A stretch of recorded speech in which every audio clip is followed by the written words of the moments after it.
महीनों में आम चुनाव भी हो गए, लेकिन जिस प्रकार का सरकार का निर्माण हुआ था, जब भी जनता सरकार बनाती है कुछ उम्मीदों के साथ बनाती है। दुर्भाग्यवश राजस्थान के अंदर सब कुछ चरमरा गया है। लॉ एंड ऑर्डर कोलैप्स हो रखा है, अफसरशाही हावी है, सत्ता के अनेकों केंद्र बन गए हैं। मंत्री इस्तीफा देके बैठे 3 महीने से, पता नहीं कि वो मंत्री हैं कि नहीं हैं। मुख्यमंत्री जी अपना काम करने में उनको छूट नहीं मिल रही है और सत्ता संगठन के अंदर सत्ता कुछ बोलती है, संगठन कुछ बोलता है।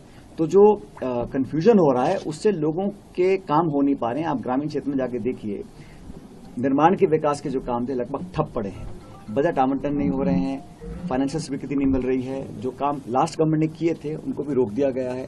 सबसे बड़ी बात यह है कि 10 महीने में इतनी जल्दी कोई सरकार अपना इकबाल खो दे, पहली बार मैंने देखा है। क्योंकि यहां पर भी पूर्ण बहुमत की सरकार है और जो सरकार बनने के बाद लोगों को उम्मीद थी किसी सूरत में पूरा नहीं कर पा रहे हैं। चाहे नौजवान हो, चाहे किसान वर्ग हो, चाहे खुद की उनकी बजट घोषणाएं हों, और हर तरफ सरकार फेल हो रही है। और इसलिए हो रही है क्योंकि खिंचाव बहुत ज्यादा है सरकार के अंदर और जो उनका गवर्नेंस स्ट्रक्चर है उसका खामियाजा जो है वो जनता को उठाना पड़ रहा है।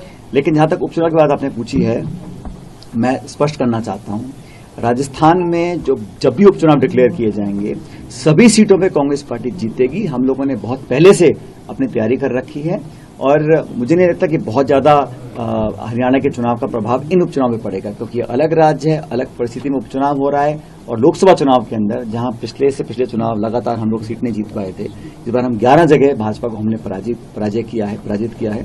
इसलिए उपचुनाव में अधिकांश सीटें हमारे पास थी और मैं समझता हूं 7 सीटों पर चुनाव होगा। उपचुनाव सभी सीटों पे कांग्रेस मजबूती से लड़ेगी और जीतेगी, ये मैं आपको विश्वास कर सकता हूं। कि आप हरियाणा में अलायंस नहीं कर पाए, जबकि भाई हरियाणा में आम चुनाव भी हो गए, लेकिन जिस प्रकार का सरकार का निर्माण हुआ था, जब भी जनता सरकार बनाती है कुछ उम्मीदों के साथ बनाती है। दुर्भाग्यवश राजस्थान के अंदर सब कुछ चरमरा गया है। लॉ एंड ऑर्डर कोलैप्स हो रखा है, अफसरशाही हावी है, सत्ता के अनेकों केंद्र बन गए हैं। मंत्री इस्तीफा देके बैठे 3 महीने से, पता नहीं कि वो मंत्री हैं कि नहीं हैं। मुख्यमंत्री जी अपना काम करने में उनको छूट नहीं मिल रही है और सत्ता संगठन के अंदर सत्ता कुछ बोलती है, संगठन कुछ बोलता है।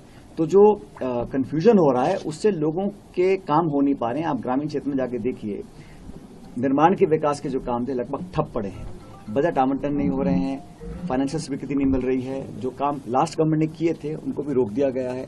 सबसे बड़ी बात यह है कि 10 महीने में इतनी जल्दी कोई सरकार अपना इकबाल खो दे, पहली बार मैंने देखा है। क्योंकि यहां पर भी पूर्ण बहुमत की सरकार है और जो सरकार बनने के बाद लोगों को उम्मीद थी किसी सूरत में पूरा नहीं कर पा रहे हैं। चाहे नौजवान हो, चाहे किसान वर्ग हो, चाहे खुद की उनकी बजट घोषणाएं हों, और हर तरफ सरकार फेल हो रही है। और इसलिए हो रही है क्योंकि खिंचाव बहुत ज्यादा है सरकार के अंदर और जो उनका गवर्नेंस स्ट्रक्चर है उसका खामियाजा जो है वो जनता को उठाना पड़ रहा है।